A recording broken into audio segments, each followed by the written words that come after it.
East Hampton Town, ARB, we are live. Thank you, LTV.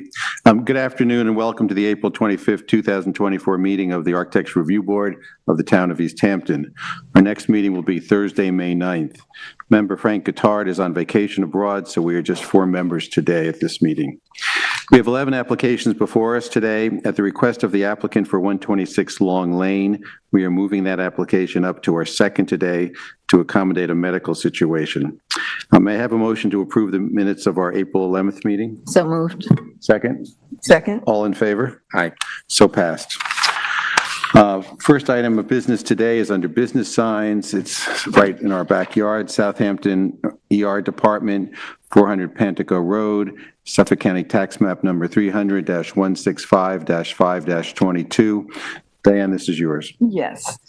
So this is an application for our much appreciated new emergency Stony Brook emergency building. And the application is for a total of 15 different pieces of signage or identification, as it were, 3 of which are illuminated and the rest are not. Can we make that any bigger, Will? This is the poster that's outside now that's showing us what it will look like. And basically, you can see the major signs. The Stony Brook Medicine sign is the largest of all the things they're intending. And the emergency sign is that red on the left. And many of the signage, they're all important and necessary, you know, emergency, imaging, ambulance entrance, imaging center, visitor parking, visitor drop-off, authorized vehicles, and door signs, the logo and the hours and things.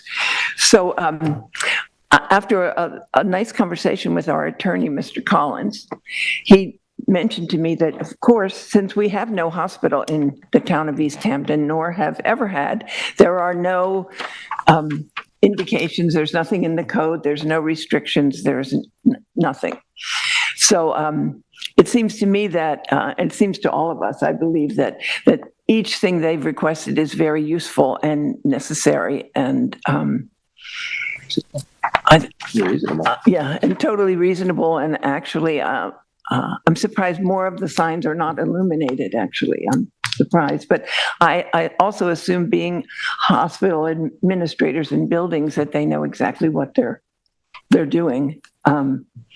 So it's sort of, this is just before us, I think, as a formality. And do you have any questions? Does anyone have any questions? Do we have jurisdiction? Well, we have jurisdiction on the signs around the emergency room. We do not have jurisdiction on the signs on 27 because that's a state highway, right, and the state will have jurisdiction over what they put out on the corner. And the illuminated signs, it's not a problem. I mean, we generally don't approve those, but I don't. But this is, I know, but this is an emergency. I understand the purpose. I'm just trying to make sure we're consistent and fitting it within the regulatory process that we've been using. So I went over with Charlie. Yeah, he was great. fine with it. Okay. All right. Okay. Yeah. Well, I think it's fine. Okay. So we're in agreement. Yeah. All right. Then I would like to make a motion to accept this application as presented. Second. All in favor? Aye. So passed. Okay. We're now going to move to agricultural overlay just for item number 6. This is 126 Long Lane, Suffolk County Tax Map number 300-159-1-6. And Diane, this is yours. Yes, it is. Okay. And is there someone here? Yes. Are you Jeremy? No, I'm not. I'm Michael Smolensky Law Firm, 860 Montauk Highway, Watermill, New York, 11976. Hi, Mike. Good morning, Mr. Chairman and the members of the board. I first off want to thank you for the accommodation today. I have a rough evening ahead of me of what I hear of what the prep is like for the procedure I'm doing tomorrow. So I appreciate the accommodation. Well, good luck with it. Enough said. So Mike, Diane will go over an overview of what she found, and then we'll ask you for your comments. That'd be great. Thank you. Okay.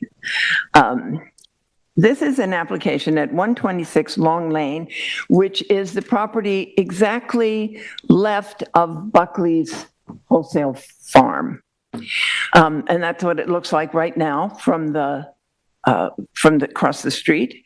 And that hedge covers the entire roadway now, but that will change. And this is the very modest house that exists there now. This application is an application to demolish that house and its outbuildings, and I believe the swimming pool and everything that's there is my understanding, and to replace it with a much larger house of 5,300 square feet, plus a fully tricked out basement with a gym and a media theater and 2 bedrooms and large patios, more than 1,000 square feet. And throughout the design, maybe we should go to the renderings, Will. Throughout the design, there's an enormous amount of glazing and fenestration. And in addition, if we could turn that around, this is the front of the house that will face Long Lane. It's very close to Long Lane. I guess the most disturbing element of the whole application is this 2-car garage in the front yard facing Long Lane. So obviously that big hedge that has hidden this property will, most of it, I assume, will be removed because there'll need to be an entrance to this garage. As you can see, there's lots of windows, lots of glazing. That's a double height foyer. And there is an existing swimming pool, but that is to be removed. But there appears to be no indication of a proposed pool or a pool house or any other sort of buildings, which seems a little peculiar given the nature of a 6-bedroom new house in this community with all the other amenities that they are proposing. So it's a very narrow, did I say that? Very deep lot. It's 400 feet deep and only 100 feet wide. And one last thing, the lighting fixture that they have detailed does not appear to be dark sky compliant. And what have I left out? Mike, would you like to fill in? Do the other board members have comments as to the? Well, let's hear what you have to say. Sure. Well, my first comment would be that what's in the basement is of no concern to this board. That's not within the purview of this board's review. As it relates to the pool and possible pool houses, they're still currently designing one and designing where it will be placed. As Member Benson said, this lot is incredibly deep. It's a full, just shy of an acre lot, and it goes, fully all the way back. So if there is a pool, it'll be compliant, and we'll be back in front of the board, not for the pool, but if they decide to use a pool house, they'll come back to the board for it. Mm-hmm. As Member Benson said, this lot is rather narrow. And that's one of the reasons why the garage is orientated the way it is, to directly come in, because there's not a huge turning radius here where you could do it. If the board has a problem with the garage, we could possibly detach it from the structure and turn it so that it's facing it's facing Buckley's as opposed to facing the street, and maintain a entrance somewhere in the vicinity of where the current entrance is. If the board would see that as an improvement, it would increase the paving in the front yard, across the front yard, because you'd be going across the front of the house to pull into the garage. But if you look at the house directly on the, not on the Buckley side, directly to the other side, their garage is situated in a very similar way. There is tremendous precedent, though, for a garage facing the street. If you go down in this neighboring lot bordering on the same agricultural that gives this board jurisdiction over this lot. About 1 and 2, 1 and 3 of the houses have garages that face directly to the street. Others have them that turn sideways on Farm View and going down Roberts and Farm View the other way. So Field View. Field View. So about 1 and 3, 1 and 4 of those face directly to the street. Others are either attached to the building and face the side. But that is an alternative we could explore on for the property. But this is particularly close to the street from maybe we should see the survey, Will. It's about 46 feet from the street, whereas we're required to be only, I believe it's only a 40-foot setback. So we're actually more back from the street than what's required. Well, I know, but there's all this property. I mean, and the existing driveway, I assume is not going to be used, but it could be. I mean, there's so much Place room. to the rear of the residence, is that what you're If you are thinking? going to have if they are going to propose a pool and everything, there's so much room. It seems that this garage could be in the back of the house, and You don't have enough width because of the narrowness of the property. You wouldn't have enough width to go to the back of the property, and the inclination of the owner is not to push the property back because, as you know, Buckley's is not your traditional bucolic farm field. We're talking about we're talking about I don't want to use the term industrial, but it's more an industrialized agricultural spot. I don't have an issue with the amount of preserving a larger amount of open space. I think that's actually a positive attribute of pushing a project to one side, because then that agricultural open space surrounding behind is actually held as open space in this proposal. I think nobody's proposing that you put the garage all the way at the back of the house and have to of the property and trek all the way back to the house either.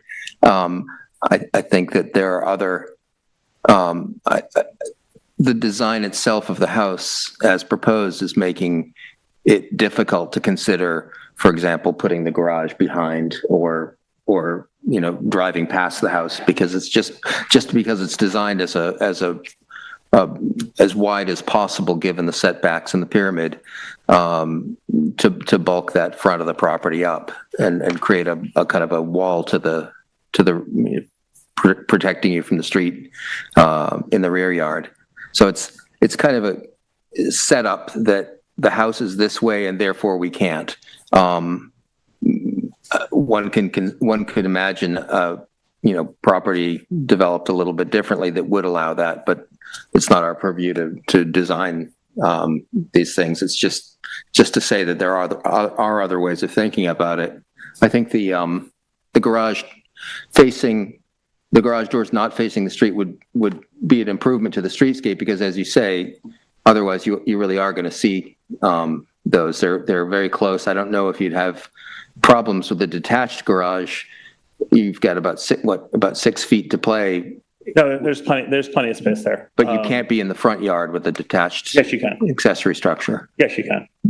I've confirmed that As long as it meets this accessory, it's different setback, so it's 30 feet. In fact, we could as an accessory structure, we can move it all the way to 20 feet. Probably 30 feet And then 10 feet from the side, and 10 feet from the side. assuming how big is this lot? It's just under 40,000 square feet. Oh, so it's under the. So it's about an acre. Yeah. Are those are they garage doors glass? They have glass segments in them. Yeah. If the board had an issue with that, we could use a more traditional carriage door. Yeah. But the glass is made to match it. Match the rest of the house, but that's really not what we're looking for here. We want this house to match the rest of the neighborhood, to be in harmony with the other structures on Long Lane that don't look anything like this house. No, I would take obsession to that. The house that's number one, high school is on Long Lane. Yeah, that's not our. We're not talking about high schools. We're fitting it. No, Long Lane is Long Lane. We have to fit it within the context of that streetscape. So the high school is part of that streetscape. Iacona Farms is part of that streetscape. Buckley's is part of that streetscape. Right. So they're all part of that same streetscape. There's another house that's very similar, the same black windows, located directly on Long Lane. It's next to the high school. It's on Long Lane in the village. It's next to the high school. On Peter Cooper's. No, it's next to the high school. Yeah, but that's a very low-key house. It doesn't stand out the way this house stands out. So we're going to tell you, and we've all talked about this, this building has to be... You've talked about this when? We talked about it at a pre-meeting. It was just Chip. Chip and Chris was there representing. Sorry, I thought you said the whole board discussed that. But it has to fit into the neighborhood. I think my situation is this house does not fit the neighborhood. The glass doors do not fit the neighborhood. Having a suburban garage face an agricultural district is not something we're going to look favorably on. So I think, but yet this board's approved it on a number of houses sitting on the same agricultural field that gives this board jurisdiction. But none of the houses look like this house. I'll tell you that because I go up and down that street all the time. Sure. Would you like us to provide a streetscape analysis? That kind of thing would be helpful. I think your narrative that you provided is a little slim. I would encourage you to provide the kind of narrative to take the language of the agricultural overlay criteria and similarly to what you might do for a variance to the ZBA to go through those criteria, why you think this is appropriate. I would like to hear from the board why, other than that we just don't like this. It's not a question of not liking it. I think there's several things. I mean, if you look at Article 7 of the code, dash 60A parentheses 2 and talking about the assurance of harmony, style, scale, materials, mass, line, color, detail, or placement upon the property. All of these things are direct purview.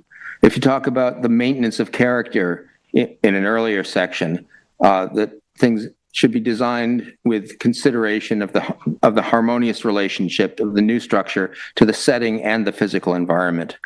And you've presented us with a diagram of the front elevation that shows this property bulked up to the maximum of the pyramid, and in fact beyond, because you're over 32 feet, which is the height limit. No, we're not. I don't believe we're over 32 feet. I'm looking at the drawings, and it's 32 foot and a couple of inches, and that is unfortunately too high.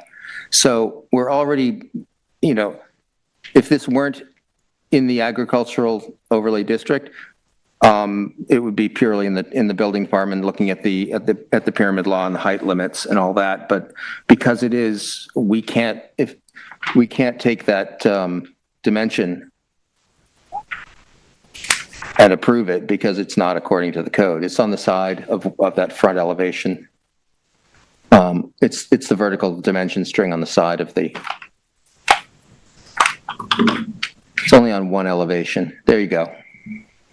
Zooming in on that on the right of the drawing. Yeah, it's built out to the maximum permissible, and it's built out beyond the maximum. Yeah, and I think the planner's that memo 32 foot indicates that and too. change is beyond the 32 foot limit. I think the planner's memo indicates that it's sketchy, that she couldn't, that it could. And I mean, it was visible to me, and it's clear there that it's over 32 feet. So it's right. We can adjust that. Yeah, I'm sure you. You're sure saying you it's 32 feet and an inch, correct?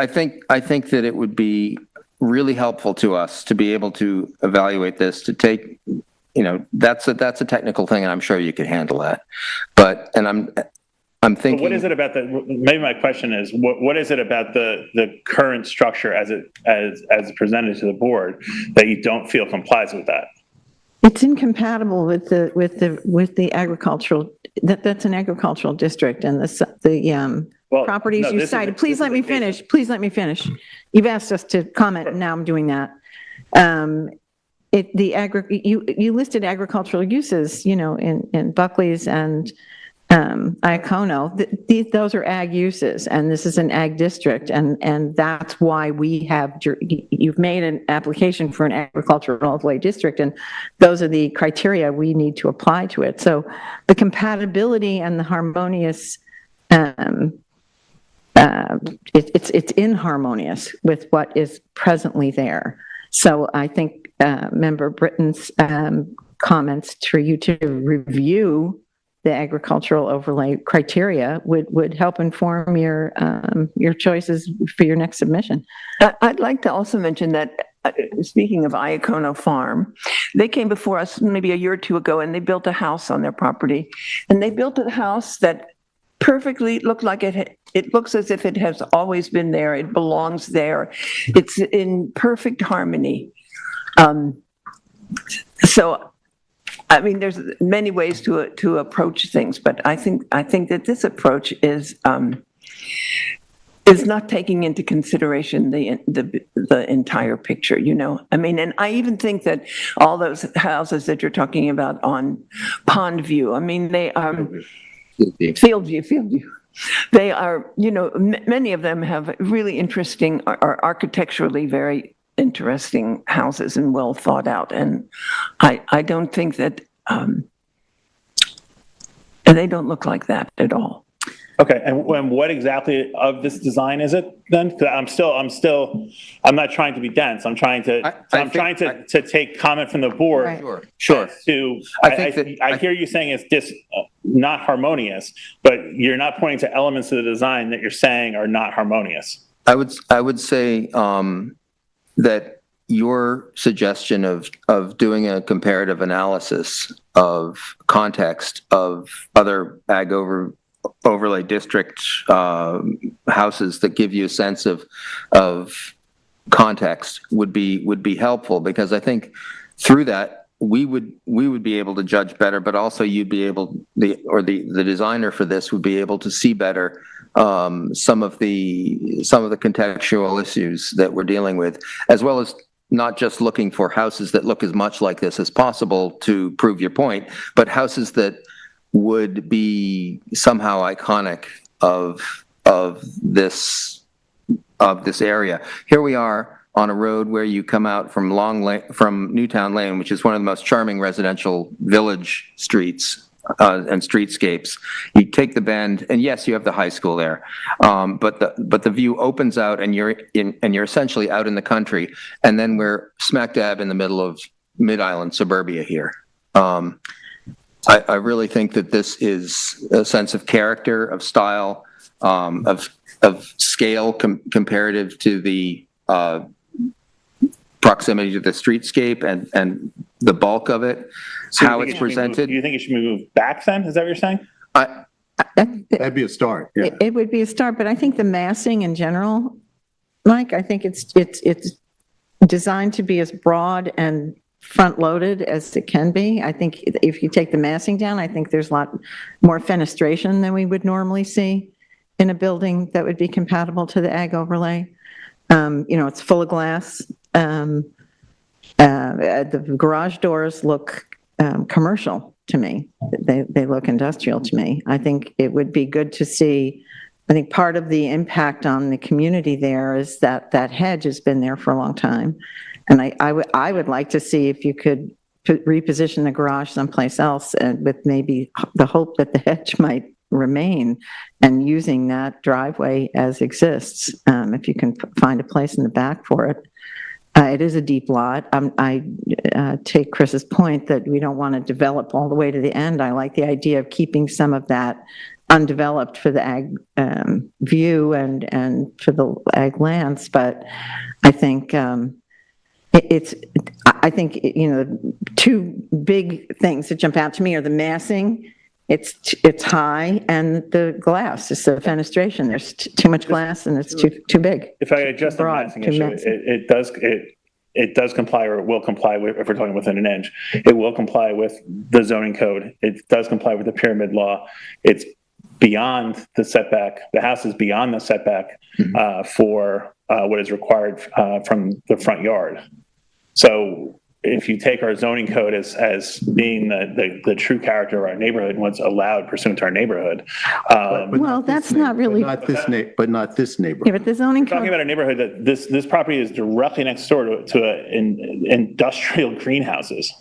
Which is an allowed permit under under Correct, agricultural land. but it also, but that also is the streetscape and the consideration of this property as it relates to those. You can't just cherry pick.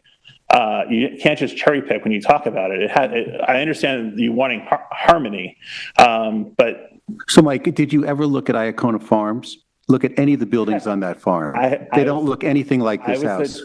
No, because it's not supposed to be. This is an adjacent residential lot. But it's the character of the neighborhood. So the farming's messy. So Buckley's is going to be messy, but they grow plants there. Iaconas grow chickens there, and they sell chickens and eggs and things. I understand. This house has nothing to do with that streetscape. If this thing gets lit up at night and all the lights are on in this house, it's going to look like LaGuardia Airport. And that's not what we're looking for at all. So I don't want to spend a lot more time on this. I think we've given you some feedback. Too much glass, garage doors in the front of the house. The house is too bulked up. It doesn't fit the neighborhood. It needs to be in harmony with the other structures. You can pick off one here and one there, but the overall sense of when you drive down Long Lane, what it looks like. It's not going to be added to by building this house there. Yeah, and I think if you could rework the garage, I think. That would be a good start. I think that would be helpful. Yeah. I think And the when you say architect will rework- probably understand better, no offense, but you're the attorney, so the architect might have a better understanding of what here at a meeting like this. we're trying to suggest. She couldn't be here. Yeah, that's okay. Well, that would be We waited 4 months to get on this agenda, so that's why we're here. When you say reorient the garage, Yeah. what I'm saying is basically turning it 90 degrees this way so that you would enter from this. You could try that. You could also try placing it in the rear. I mean, I would recommend to you and your client not to go through a whole redraft of this, down to the measurements of the windows and so forth. Do some conceptual, do a few conceptual drawings for us so that you don't, invest a lot of time and resources into a couple of different designs that we may or may not meet our standards. So I think you could come up with a few concepts and come back to us with that, and we can take another look, and then you might have a better sense of where to go. I think another useful study would be to take a look at the buildings around some of the houses you've mentioned, Iconas, even the agricultural buildings. And if there was a study of the percentage of wall to window, I think you'd see that this is well beyond that Average. consensus of percentage, which is typically, I believe you'll find that it's mostly wall and more of a sense of punched window here. The back view and this view both look as if they're trying to maximize the water views, of which there are none, but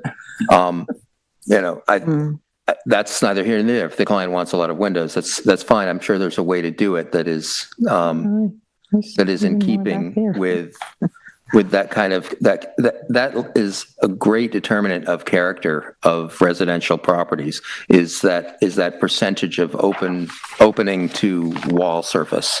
And I think an understanding of that in that context of that area would be a helpful thing. So I'm advocating for a kind of a more careful study and a more detailed narrative that addresses the specific criteria of the agricultural, the ag overlay district.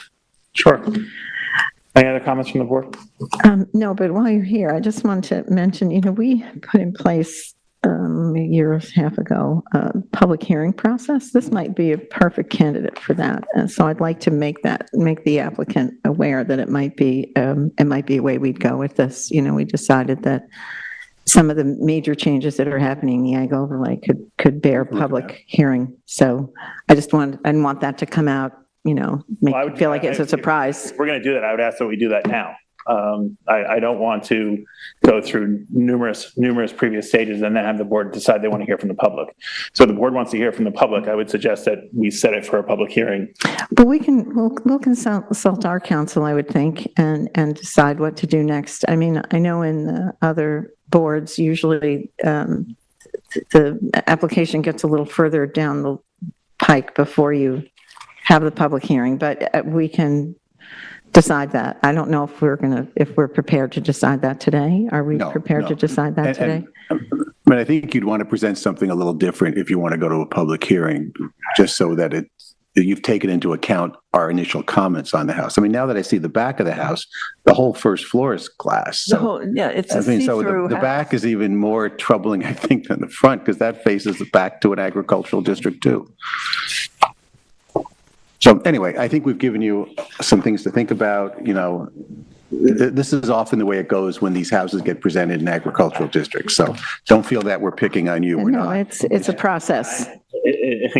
I sat with this board for a long time. I know how this board, Okay. what they have to do.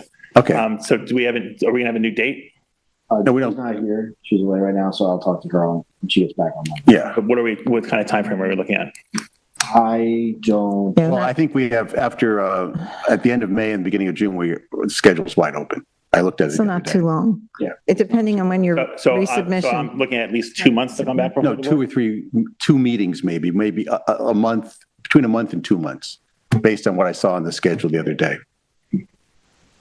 I think the first meeting in May That's is, even more reason why I would ask this board to then set it for a public. well, we're hearing. not going to do that here, Mike. We're not going to do that I here. don't think we're prepared to do that right now. This board has never held a public hearing, so I think we'd want to talk about it before we go down that road. Yeah. Okay. Okay? So you won't give me a date then? We won't give you a date here. Okay. Julie, our administrator, she's away on vacation. She's the one that helps us manage the schedule and is better informed about where we are in terms of the agenda. Okay. So we'll let you know as soon as we can. Okay. Thank you. Thank you. Thanks, Mike. Good luck with your procedure.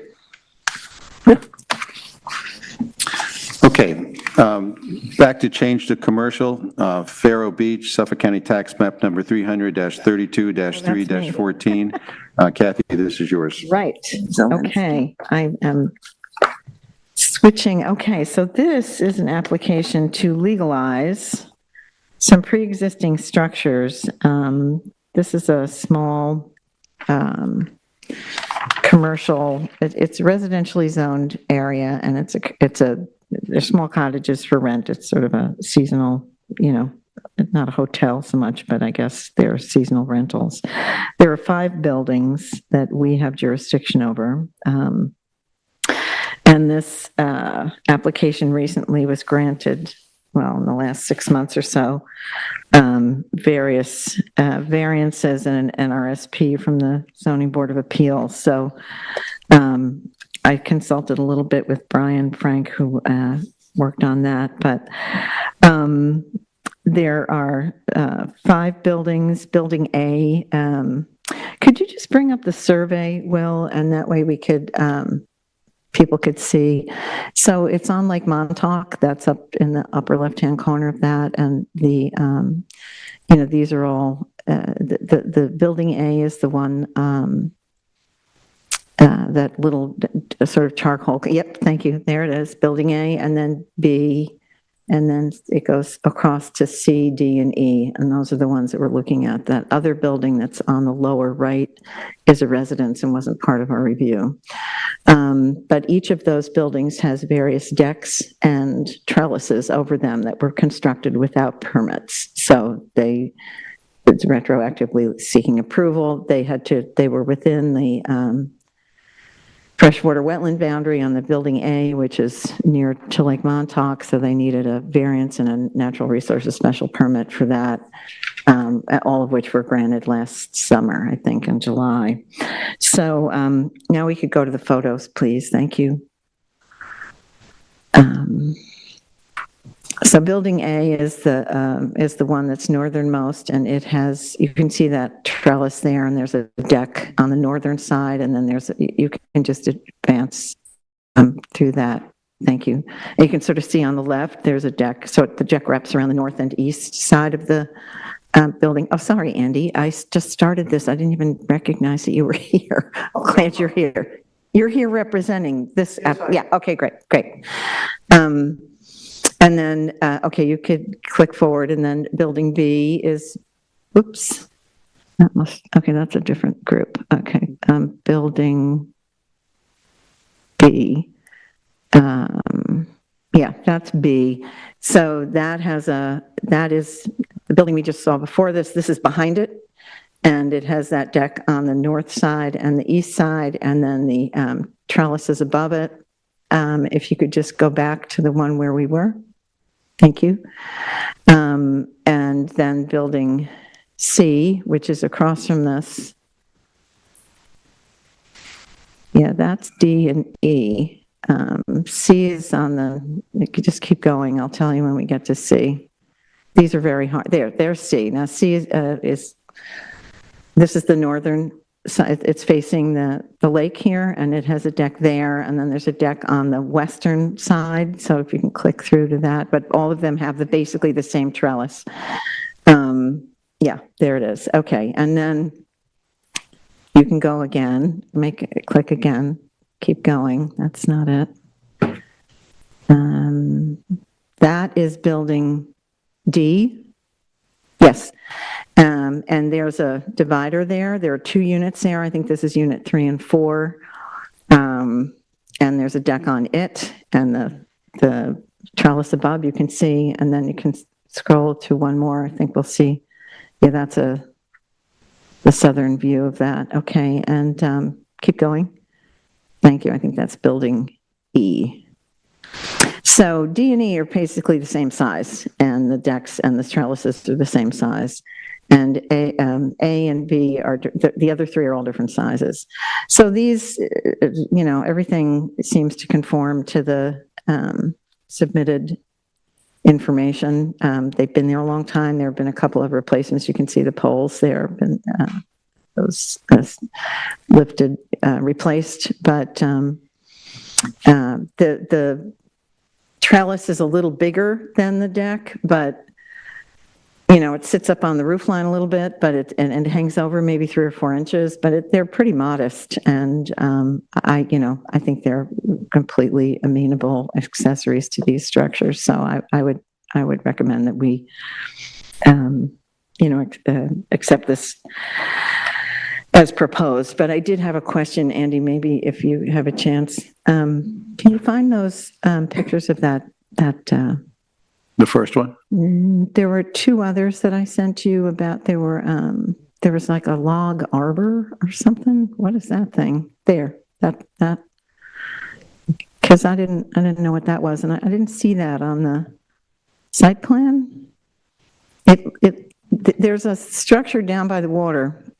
That might be kayak racks that Well, I moved think, up? yeah, I don't know, maybe, but they're anchored, I think they have footing. And it's a fairly large structure. I mean, it makes sense if that's what it is, but I think those were movable kayak racks, is my recollection. There's something else down. Can you, yeah. If you go back to the survey. Okay, I may have. The GIS and the aerials, they're definitely they're constantly moving around on the picture. I think they're just good. Is that what you're saying? they're Oh, stacked okay, there. because they look, I think they're just movable, and they're not physically set anywhere. okay, they looked like they were in the ground to me, so I was just curious, because they're substantial. I mean, it makes sense, I just didn't know what it was. And I can give some of the background on this. This was called the Montauk Motor Court in 1958. So this was like a motor inn back in the day. The owner that purchased these did not construct the decks, I don't believe. I think they were built by a previous owner, but the use of this has changed. Like if you look at the old aerials, this place used to be 100% cleared. I think you used to pull your car up right outside the structure. There were little walk or stoops to get into these things. The owner thought, hey, you know what? These are actually a nice idea to have these entrance ways. The reason we are in front of the zoning board is these things don't comply with any setbacks from South Lake Drive. So pretty much all these decks were in the required yard setback, but I don't think anybody objected to them. As part of this application, we're also doing a massive sanitary upgrade. That was voluntary. It wasn't triggered by the applicant, but he wanted to improve that. South Lake has really constrained water quality, and we thought this was a good first step. We've also relocated all the parking to be in this central corridor zone, and we reduced density. There used to be, I believe, 8 residential or commercial units in addition to the residents. I believe we've reduced that to 7 as part of our application. Basically, we merged 2 of the units together to create 1 unit and have a single unit that was. So we took 8 existing, we now have 7. So there were a lot of positives on this application as well. And the neighbors have been very supportive of it, particularly now that we've reduced the parking to that one central corridor. Okay. Well, I mean, if anybody has any questions, I'm happy to answer them. It was a lot of measuring and a lot of photographing, but it seems fine to me. I think it's fine. It's a modest complex. Anybody, Chris, did you have any? No, it seems fine. I think so too. I assume this has already gone through the variance needed for the setbacks for the. Correct. Yes, They got the variances. They were denied one NRSP, I think, for the south driveway, but that doesn't affect us. It's not in our jurisdiction. It's great. So let's make a motion? Yeah, sure. I'd like to make a motion that we accept this application as proposed. Second? Second? All in favor? Aye. Right, okay, we're all set. Thank you. Okay. We're now going to move on to fences, walls, gates, and berms. 4 Great Oak Way, Suffolk County Tax Map Number 300-55-7.3.1. Kathy, this is yours again. So this is hi, Hello, how are you? Michael Marin from East Hampton Fence and Gate. Okay, great. Sir Rem is the property owner. Great. Hi. So Kathy will give a quick overview, and then we'll ask you to chime in. Okay. I'm sorry, what is the property owner's last name? Renan. Renan. Okay, good. I misheard it. So this is an application for an electric gate on this driveway. There's a utility gate there now that's only 4 feet, but I can show you that that's the entrance there. And the house is white, et cetera. It's proposed at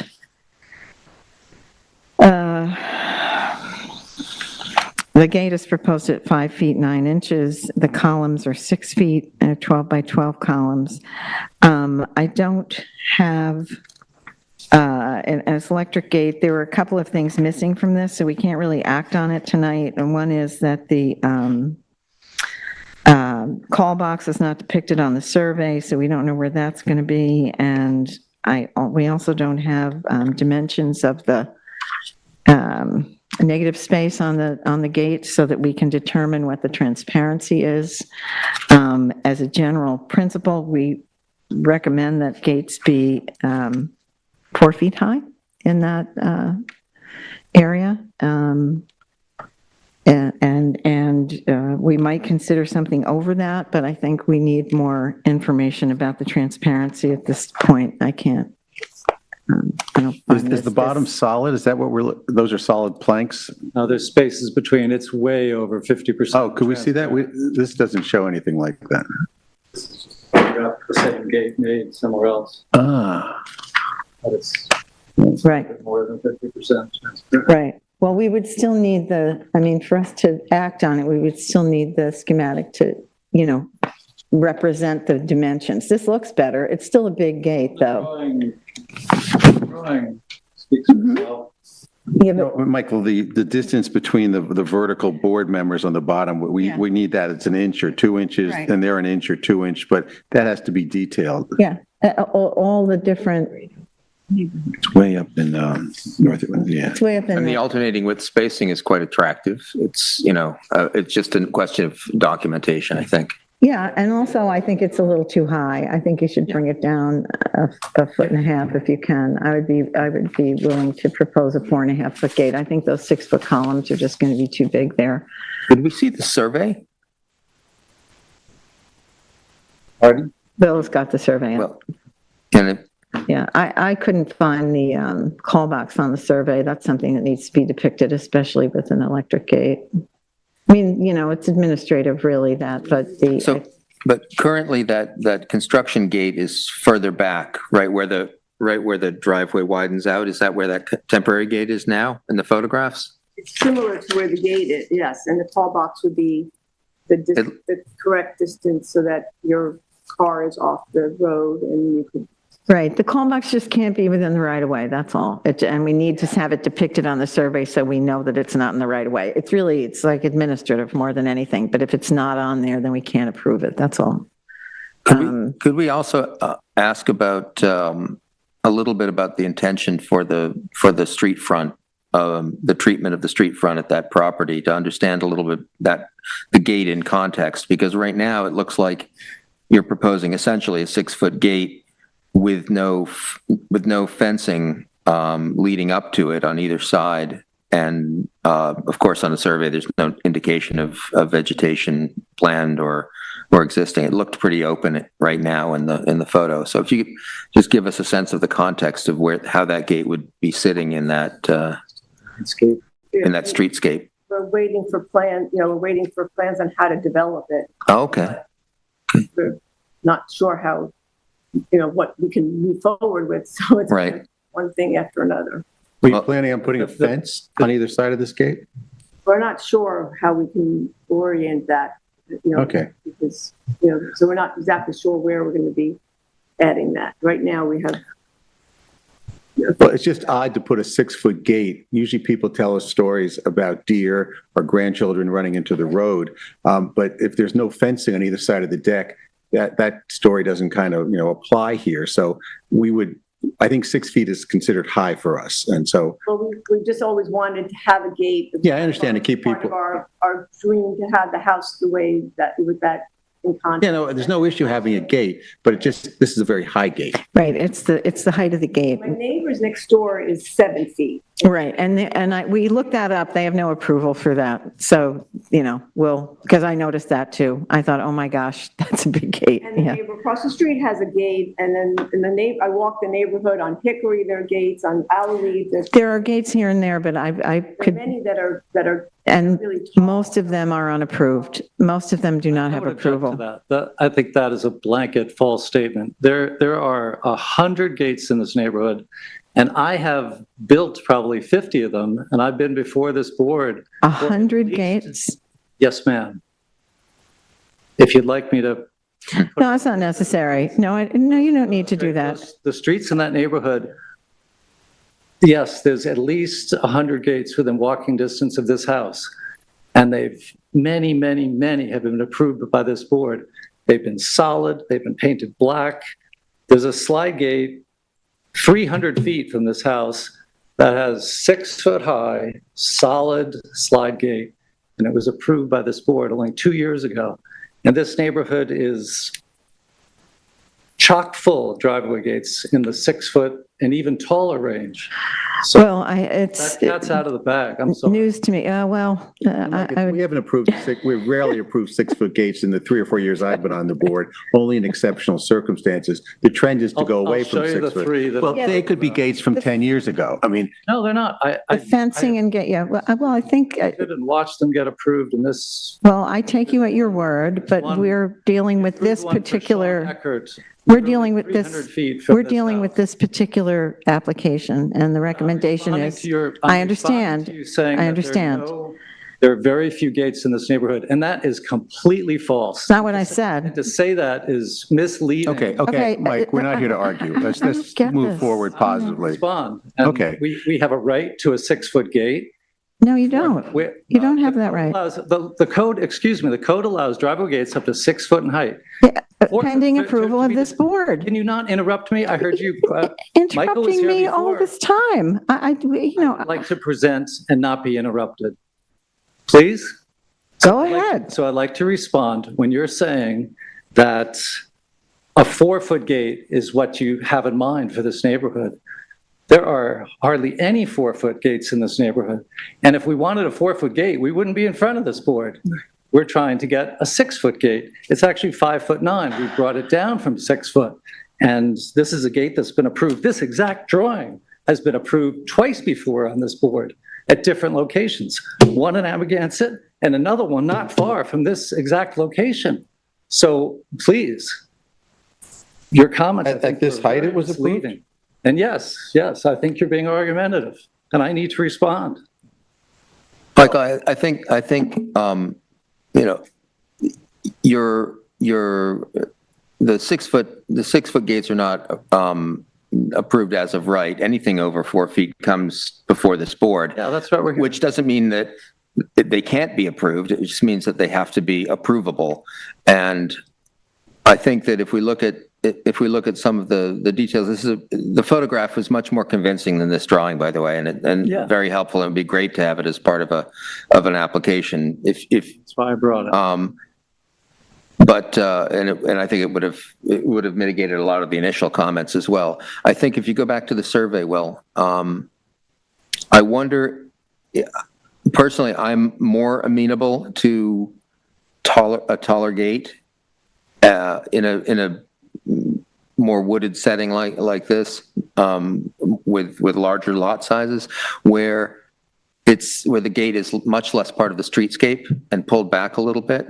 There is room to pull this gate back. It looks like it, although you don't want to have to wait for your gate to open, but, somewhere vaguely out in that driveway either. You're absolutely right. This gate, and the construction gate is a good example. I don't know the distance of the construction gate, but it's a good 10 feet. I bet the construction gate's 30 feet off the street.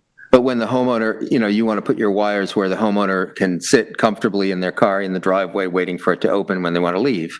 So it looks like there's room for it to go back and for that still to happen. The further back it is, the less of an impact it has on the streetscape and the neighborhood. And the more you can eventually work with fencing and landscaping that you have your time to develop. If that fencing is not over 4 feet, we don't have to hear about it. If it needs or wants to be over 4 feet, we would. It's also just, the gate is proposed to be gray, not white. So, that's. Well, that makes a difference too. Right. So part of the problem I had with the application is it just didn't have all the information I needed. When I get it in and I see this and there are no dimensions on it, there's no picture. That's not true. There are dimensions. Would you let me finish now? Said there are no dimensions. That's let me finish. No dimensions on the negative space. On the I was members of the trying to gate. understand what the transparency was, and I could not calculate that. Yes, the photograph was helpful, but that's not how we do applications here. You make your application, it goes through a process, then we look at it tonight. What we'd like to be able to do is approve these things, not have to send you back and forth because we don't have all the information we need. And that's where I'm on this thing. And I didn't say I wanted a 4-foot gate. I said I was more inclined to 4.5 feet or maybe 5. Maybe 5. But, I would lean toward 5 feet. So that's my recommendation to you.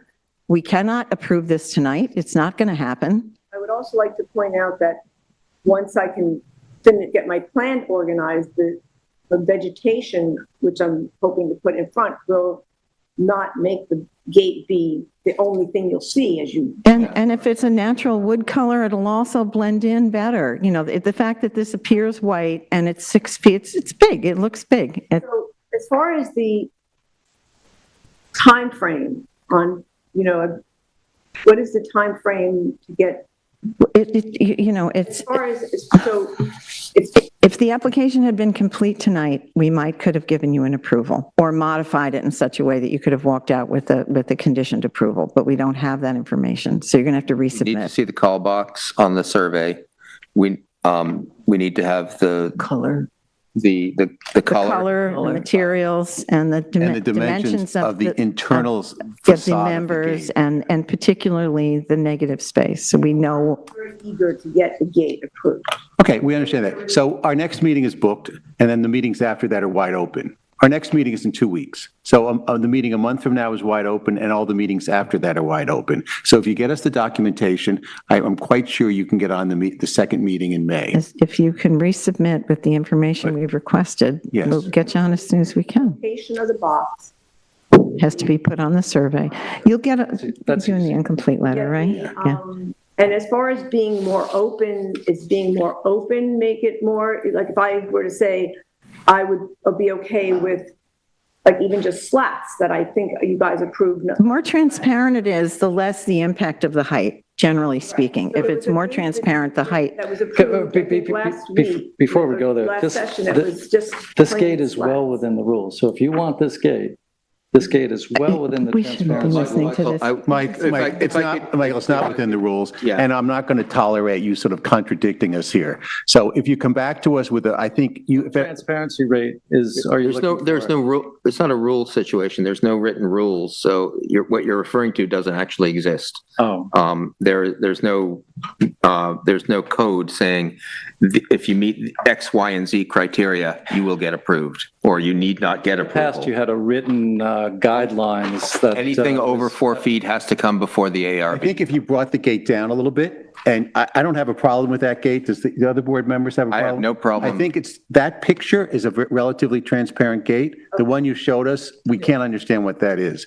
So a little shorter and dimensions on the timber members in the gate, and I think we're gonna be in the same place. Okay, so if I wanted either something, I don't know. Well, that's the one on your right is a home run, yeah, but that's Yeah, that's That wonderful. would be a. That'd be great. 6-foot fence. Oh, you probably want to say 5, but think that's a it- better gate for us. Five is more acceptable. I think either gate would work. It's up to you. But this would have to be taller, shorter. Well, I think 5 feet would be a good number for you to look Yeah, at. you should consider a 5-foot gate. Well, I really was hoping to have the pillar. Yes, Well, the pillars can be 5 feet, but I think at 5 feet, either of those designs, I think you're going to find a favorable reaction from this board. Okay? Do we have anything else? Well, I think if you intend to. and you'll do get, plantings you'll and send them a go through your follow-up next letter, right? phase, You want you to say that? Julie will Right, send yeah, Do okay. that too. In 5 You'll get a follow-up letter with these recommendations. We've done that in the past. No, to you, to the applicant, whoever is the applicant. If he's the applicant, he'll get it, but if you're the applicant, you'll get it. Okay. Thank you very much. Thank you. Okay, still in fences, walls, gates, and berms, 55 3 Mile Harbor Drive, Suffolk County Tax Map number 300-56-3-21, and this is mine. Is there a representative here? Jose Ricardo Goucher? There's no one here, we shouldn't. Okay, so I've tried contacting this applicant. His phone number is written in such a way that you can't understand the digits, so Oh, yeah, you're right. this would be a long discussion about these existing gates and piers, so I think we're just going to table this, Yeah, I right? don't think we Right, can. Charlie? Yeah, I would. You got- Table it? Generally, we don't discuss it if the applicant It's isn't too present, complicated a right? discussion to not have the Yeah. applicant in front of Yeah. us. Okay, tabled.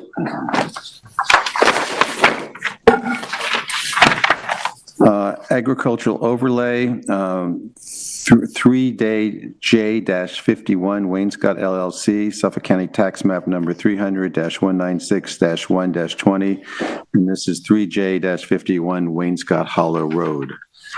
Chris, this is yours. Okay, this is an application by 3J51 Wainscott LLC for ARB approval of a new proposed single-family home with accessory structures on a currently undeveloped property that's part of the 55 Wainscott Hollow LLC subdivision, and the board has seen some applications for development of the other properties in this subdivision. The property is zoned A5 residential. It's within the ag overlay district, and it is currently cleared with a couple of mature trees still standing. The property is readily visible from the street, as well as from adjoining agricultural open spaces south and east of the property. Let's see, why don't we look at some of the most informative things I think are probably the architect's renderings, the 3D views of, or the survey is fine. The house is, it's designed as a series of gable roofed pavilions, and you can see the yellow building is, the 4 pavilions are the outer part, and then there's a central glazed flat roofed area. Which is the central living space connecting them, as well as 2 light wells that are excavated in below grade to give light to the spaces below grade. The palette of materials is Alaskan yellow cedar, rough sawn, slate, dark anodized aluminum, and glass. In addition to the house, there'd be a pool, spa, a pool house bathroom, sunken tennis court and tennis pergola, a fire pit, a sunken utility pit with HVAC and generator equipment, and a proposed 2 to 3 foot berm along the north property edge joining the common driveway. There are also fences and gates shown in the survey, but with no details provided. The exterior lighting would be minimal for safe site access only, as it's, to paraphrase. Landscape design is shown in application materials and would provide significant native plant screening along the street front as well as along and atop the north berm, and coupled with wild ryegrass and red fescue ground cover, which you can see is part of the, in some of these views, is sort of left shaggy and kind of like the site is now. Various walkways and terraces at grade would be beyond this board's review. Here as the applicant. Aaron Weil with Bates Massey Architects. Hey, Aaron. Regarding the pool fence, I apologize if we didn't have it in the original drawings. We have added it to a set we can submit today or submit after the meeting. It's a 4-foot wire mesh pool fence that will be embedded in the plantings, essentially. And is there also a proposed driveway gate? Not part of this application. We will submit for that separately. Okay. So I think it was on the survey. So we'll just, in our review, we'll make note of, where there's things noted that can't be approved because there's no materials or something like that. Thank you. You can look at that. So tell us, did I kind of? Yeah, a good assessment. It's, not unlike this structure, a series of gabled volumes referencing agricultural scale buildings connected by a more modern glass connector. Substantial planting plan to screen it from Wainscott Hollow Road and the easement, and lighting conforming to just the minimal requirements for site navigation. The volumes themselves are mostly opaque, centered on the sort of courtyard space in the back here, opening up to that. But otherwise, again, not unlike this, mostly solid volumes connected by a glass public space. I believe the minimal lighting design, it's very low key. The only thing that we would need to stipulate about it would be that, to make sure that we have the 3000 K color temp max. Will be 2700 tops. Even better. I think that give a great feel to it. There are some very minor discrepancies in coverage calculations that you probably picked up in the planning review. We have a corrected version. Yes, that was just because we added that was generator, sunken generator area, and those 500 square feet, man. Yeah, you can watch out. For the board's reference, the site coverage and building size, they're not maximized. They haven't hit, they haven't packed out the site to its maximum coverage or floor area. Is it a 2-acre lot? So, in general, I think the breaking the mass of a 7,000 plus square foot house down into pavilions is a really successful strategy. It has if you look at the agricultural overlay district criteria, as we were saying to a former applicant, I think this helps meet those, and I think the renderings and also your narrative is carefully constructed to really help an understanding of that. So it's helpful to see those. The rough sawn natural cedar, and these other materials, I think is it blends well with the landscape. Other people, I think it's very appealing and attractive. Okay. Yeah, could you just enlarge that a little bit, please? Thank you. I think it is too. I think the massing is, I think it's, I think that was a smart technique to do that. I guess I'm just a little worried about the glass, given that, What are we looking at? We're looking at the rear. That's the pool house on the left. Yeah. That's the pool in front of us? Yes. yeah.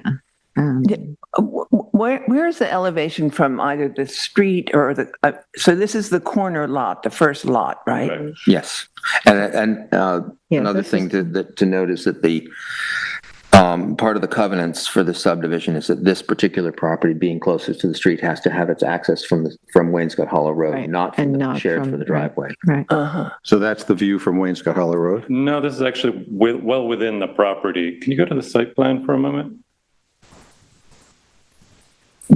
So that view was from within the driveway here. You can see there's a substantial setback from the street, and on the planting plan, this is all densely planted with evergreens. So the house won't really be visible from Wainscott Hollow Road. Can you go to the, Maybe from the south as you're driving up, if that southern property line is not heavily planted as well. Yes, sorry, you are correct. From this approach, the landscape screening does stop on this corner. So you would get some view of this area, but those two existing trees are in these locations. It's still pretty densely screened. I think I'm just worried about the glass part, the illumination from the glass in the center, forget what we're calling that, the. Courtyard? The central gathering space of the Thank house. you. The central gathering space is mostly glass, right? It's all glazed with a Yeah, flat roof right. and solar panels Right. on the. Right. Those glazed areas are sort of between these corner solid structures. So it's not as open. You don't have any street frontage that is directly into a large glass facade. It's mostly shielded and inset from those gabled structures. So I don't think it has the same effect of a glass facade. Certainly, it's well set back and Yeah, it's shielded also by the lovely structure. that it'll show Not to at mention night, the I'm thinking plantings, of. and it will actually be. You can see on the landscape plan here. This is actually berming up to elevate those plantings so they do screen the house almost completely. Did I misunderstand the berm? Is that I thought the berm was on the northern property line on the common driveway. It's actually both. The driveway passes through a small valley, essentially, between a berm around the tennis court and a berm along the road. How high are the berms? 3 feet, I think, just to pull the plantings up. They're called out as 2 to 3 feet in the application. So the only way you're really going to see this is from the south and a little bit from the east. A little bit. It's pretty just a neighboring lot. Yes. When you're out on your McCormick Farm Mall Yeah, in the fields, you look back at this and.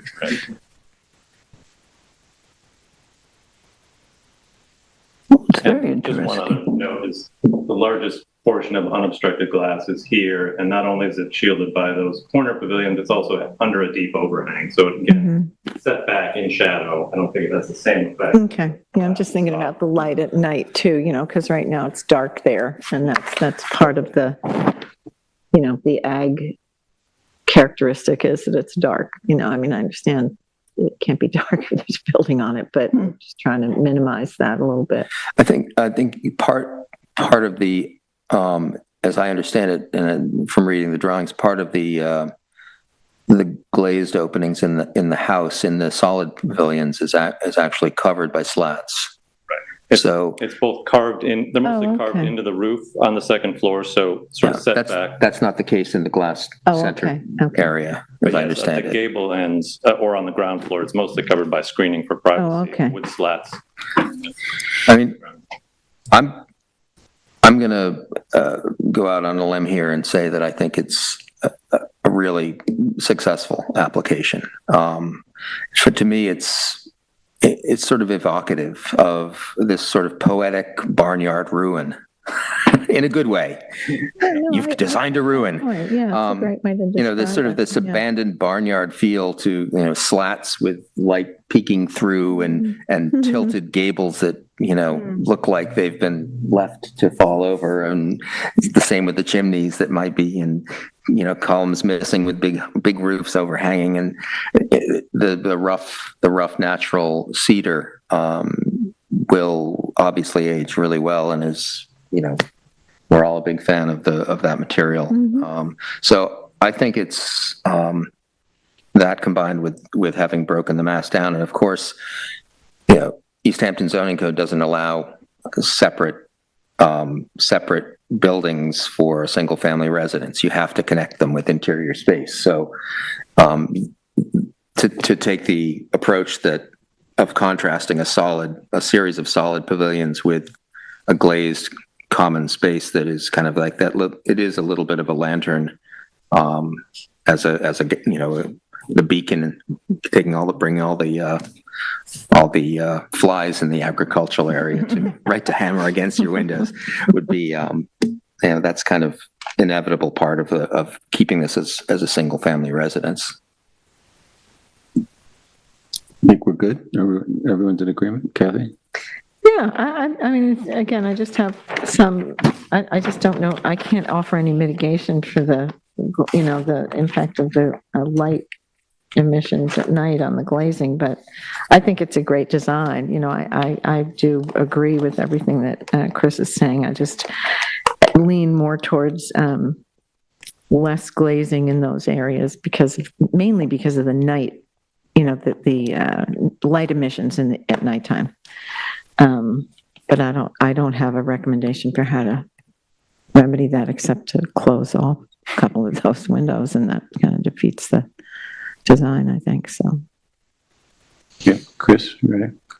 Well, I think I think we could make a motion to approve the project as presented, with possible,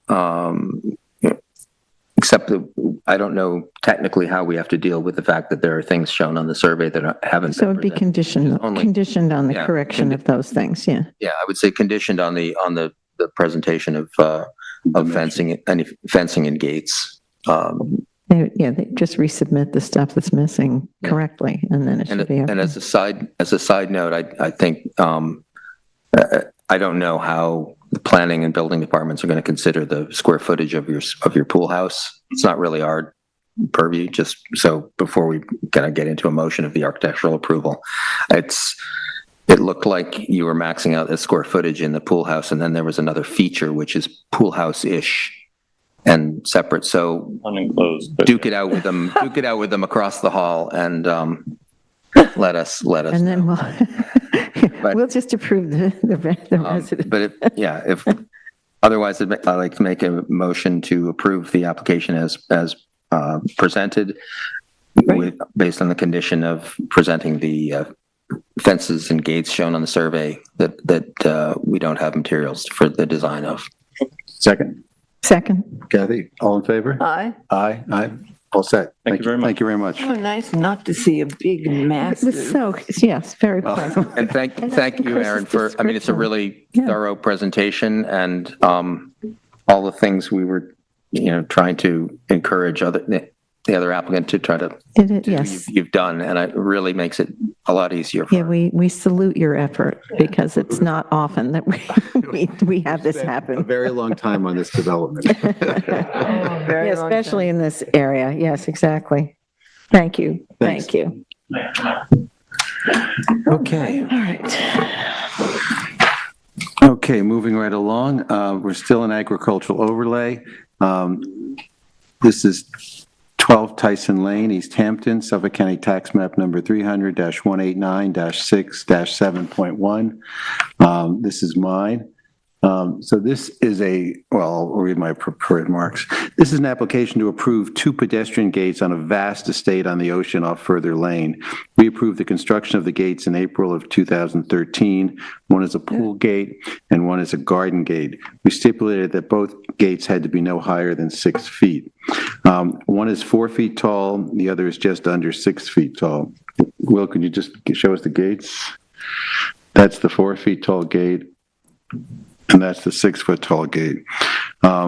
Survey presented, however, does not show either gate on it, so we need to have the gate locations added to the survey. And I've talked to Eric about that. I think we can approve this with the application as it moves towards the C of O pending receipt of an updated survey showing the gates. Others agree? Yeah, I agree. Okay, it's a very... It's pretty straightforward, right? Okay, good. So I make a motion that we approve this application as presented with the stipulation that the applicant will provide us with a updated survey showing the location of each of these And gates. dimensions of the gates, right? Yeah. And dimensions, Yeah. A second? Second. All in favor? Aye. Thanks. So passed. Thank you. All right. Wow. Okay, we're still under certificate of occupancy. This is 52 Jonathan Drive, Suffolk County Tax Map number 300-118-1-11.2, and this is mine. We're not going to look at this application tonight. It's an application for a C of O for deer fencing in the back of a property. The fencing and the survey submitted differ in the location of where this fencing was actually constructed. I've talked to Trevor Darrell, and he is going to request that the survey be updated, so we are tabling this application. Okay. So this CRO, so Ms. Menzel is all good. Yes. Extension of time. This is the Beachcomber. It's a large resort complex, 727 Old Montauk Highway in Montauk, Suffolk County Tax Map number 300-48-8-22.1. Again, this is mine because I picked up Frank's applications. Busy. Is Lori here? Okay, so this is quite simple. This is an application for an extension of time for a resolution we passed in January of 2014. Applicant was granted permission to replace some decking and any rotten floor joists and deck railings on one of their 4 buildings. These are 2 of the 4 buildings. You're right as you come into Montauk on the old Montauk Highway. Decking is to be replaced with IP planks and same with the railings. Condo association has not agreed on the scope of the work to be done, and there's some issue, having talked to the project manager there, that the funding of this is not fully in place. Addition, I looked at the existing decks. They're totally serviceable. Everyone is in condition that it could be used. The property is extremely well maintained. I think we can approve this extension of time. Any discussion? So is that the reason for the extension, that they didn't have the funding? They didn't have the I mean, because funding. it's a 10-year-old approval. Right, and there seemed to be some discussion about the decks currently are mahogany. And they want to replace it with IP wood, yeah. which is so expensive. They may never get to this, but they may get to it. Okay. But if the place wasn't in such great shape, I'd have more concern about it. But it's exquisitely maintained, and the project manager is right there and involved with every aspect of it. So, Okay. I'm reticent to approve a 10-year, like extend a 10-year-old approval, but assuming that nothing has changed, because stuff. well, it's Happens funding. in 10 years, right? COVID happened, funding happened. I think we just extended this once. It was really the basically the deck and railings. That was the only part of things that they ever came before. So it's just been out there. The approval was from 2021. Excuse me? The approval was from 2021. Oh, I thought it was 2014. Yeah. Why did I have see that? 2014? I thought I heard Somebody said 2014. 2014. Oh, it's 2021. Yeah, definitely. 10 years old, though, feels like a little, we could have had code changes in a 10-year period. So, My mistake. My Yeah. mistake. It's 2021. no, that's fine. Yeah, Oh. 2021 is fine. It was January 14th, 2020. There we go. Okay. Okay. So, okay. I need better glasses. Okay. So I make a motion that we approve this extension of time. Second. Second, all in favor? Aye. So passed. Or last but not least, Gurney's Inn, Suffolk, 290 Old Montauk Highway, Montauk, Suffolk County Tax Map Number 300-87-3-28.1. Chris. This is a series of applications for extensions of time to meet the conditions of approval for a series of ARB resolutions for the property for Gurney's Resort on the Old Montauk Highway. Property has had several building permit applications and several presentations to the ARB over the years. As we mentioned, when this last came before us a couple of meetings ago, they're trying to clean all this up and take care of the administrative closeout of this property. But on this particular one, that photo is the top of the new ADA accessible elevator, the shaft for the elevator going up to this upper terrace, this roof terrace. And the other photo shows the bottom of it in the sunken courtyard entry courtyard of the spa. So they don't have a building permit for this. Oh.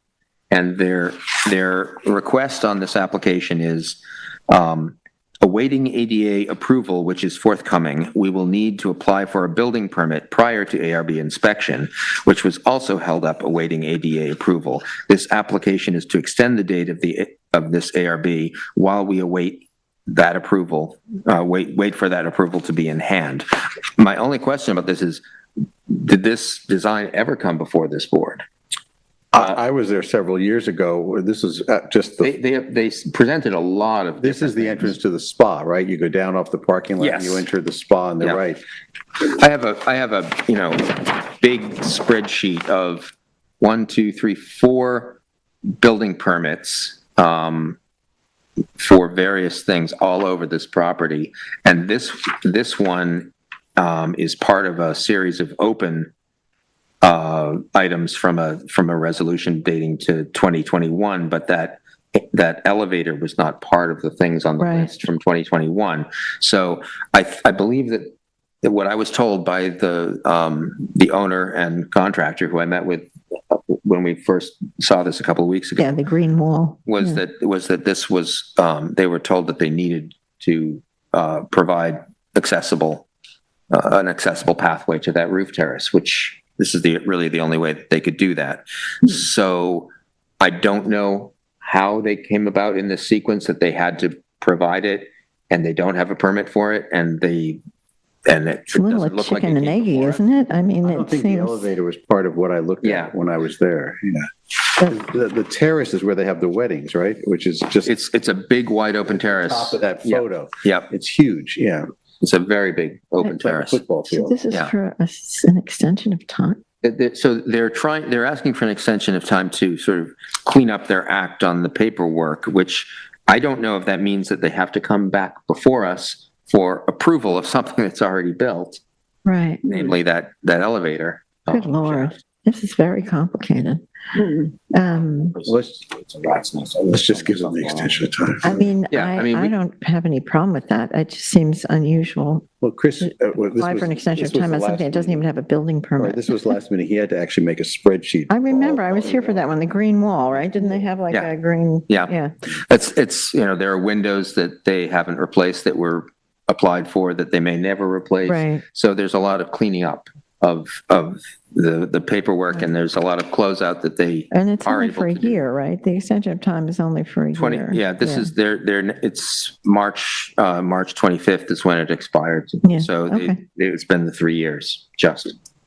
Yeah, So okay, that's okay with me. I think we can give them the benefit of the doubt, let them clean up their act, see what has to happen through the Yeah, various departments. a lot of administrative stuff there. Yeah. It's a lot of things happening there, and I think they're trying to do it with keeping the business rolling, and it's. Yeah, no, it's a lot of. I'd make a motion to approve the extension of time as for Requested. their application. Second? Okay, second. Are you Second by seconding it Kathy. or asking for a second? You Okay. seconded it. All in favor? Aye. Aye. I have a motion to close the meeting. So moved. Kathy, so moved. Second? Diane, okay, we officially close